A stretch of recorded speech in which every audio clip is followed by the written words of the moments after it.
السلام عليكم ورحمة الله وبركاته. كلنا عارفين إن الكتب اتعملت علشان ننقل من خلالها العلم بمختلف أنواعه عبر الأزمنة والعصور.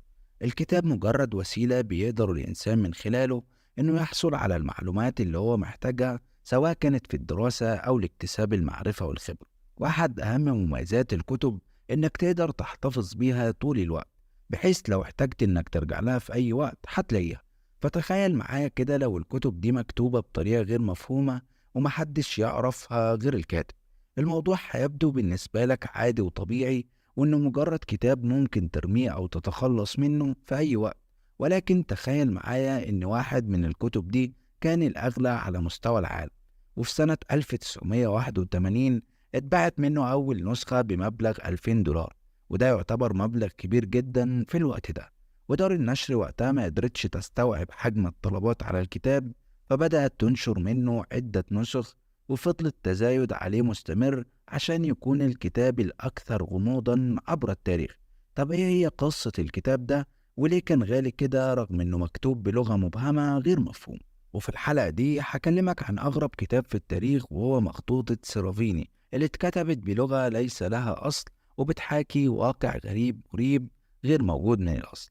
أهلا بيكم في حلقة جديدة من على المصطبة. لو أنت أول مرة تشوفنا فياريت تعمل لنا لايك وشير وسبسكرايب للقناة، وتفعل زر الجرس علشان يوصلك فيديوهاتنا أول بأول. ولو أنت على الفيسبوك فياريت تعمل لنا متابعة للصفحة.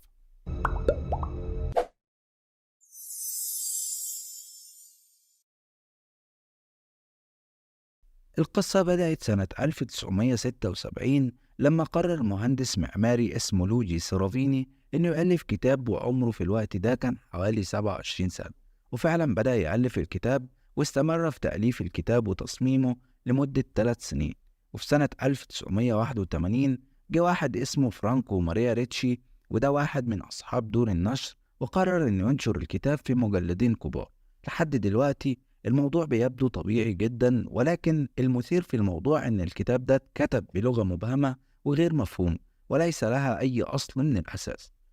والأغرب من كده بقى إن المؤلف أرفق مع الكتاب مجموعة من الصور الغريبة والمبهمة، وليس لها أي معنى، وتحس إنها بتحمل رسالة من نوع غريب. في فنانين ورسامين حول العالم حاولوا إنهم يوصلوا لمعنى حقيقي للكتاب، ولكن عجزوا في النهاية إنهم يفسروه، واعتبروا الكتاب حالة فنية فريدة من نوعها. لو أخدنا جولة داخل مؤلفة سيرافيني، تحس إن سيرافيني كان ذكي جدا، لأنه كتب مؤلفة خيالية بلغة غريبة مخترعة وفريدة من نوعها، وصنع منها عالم خيالي مليء بالغموض والإثارة والتشويق، وفي شكل فني إبداعي بياخدك في عالم جديد ومبتكر، وقدر إنه يثير دهشة القارئ ويجذب انتباهه. مخطوطة سيرافيني بتتكون من 360 صفحة، قسمها الكاتب ل 11 فصل، وبتشمل جوانب الحياة المختلفة. فالفصل الأول خاص بالنبات، وبيتكلم فيه عن أنواع نباتات بتختلف تماما عن الأنواع المعتادة والمتعارف عليها. في الفصل الثاني وده خاص بالحيوان، وتم إرفاق فيه صور لمجموعة من الحيوانات الغريبة اللي مش موجودة على كوكب الأرض. أما بالنسبة للفصل الثالث فده بيتكلم عن الإنسان، ولكن المخلوقات اللي تم تصويرها في الفصل ده لا تنتمي لأي فصيلة من البشر، على الرغم من إنها بتمتلك قدمين. وفي الفصل الرابع اتكلم الكاتب عن الفيزياء، واتكلم فيها عن الفيزياء بطريقة لم يتعرف عليها العلماء من قبل. أما الفصل الخامس فده له علاقة بالفصل السابق، لأنه بيتكلم فيه عن بعض الآلات والاختراعات الغريبة، وفي مجموعة من الاختراعات المعقدة والغريبة وليس لها أي استخدام أو وجود على الأرض، ومش معروف ليها أي وظيفة أو غرض من اختراعها. انتقل الكاتب للفصل السادس، واتكلم فيه عن الأحياء ومجال التشريح، وبتظهر فيه عمليات تشريح غريبة لمجموعة من الأعضاء الغريبة على جسم الإنسان. حتى الآلات المستخدمة في التشريح شكلها غريب وعجيب وغير متعارف عليه.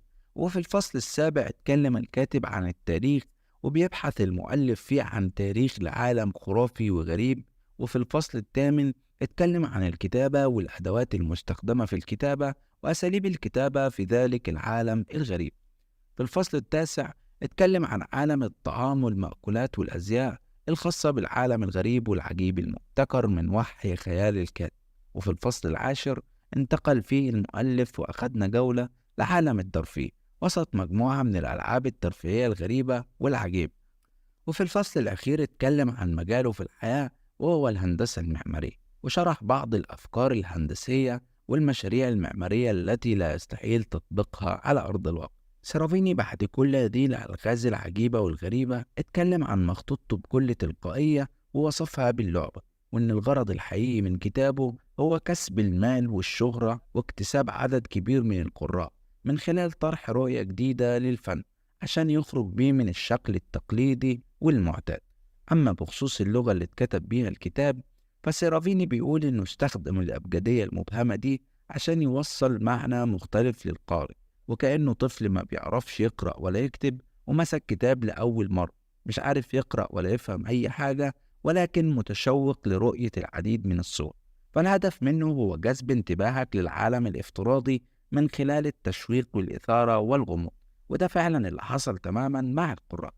الكتاب انتشر بشكل كبير جدا بين فئات مختلفة حول العالم، ليه وفي عالم افتراضي خيالي مبتكر من صنع المؤلف، عالم بيخلق شعور بالراحة من خلاله، لأنه ببساطة بيلغي كل ما هو معروف بالنسبة لك، وده بيخليك بالنسبة للكتاب طفل صغير لا يستطيع حل شفرة هذا الكون الواسع. في النهاية، لو انت قريت الكتاب ده قبل كده فقول لنا ايه تجربتك وشعورك وانطباعك عن الكتاب لأول مرة، وقول لنا ايه أغرب كتاب قريته في حياتك.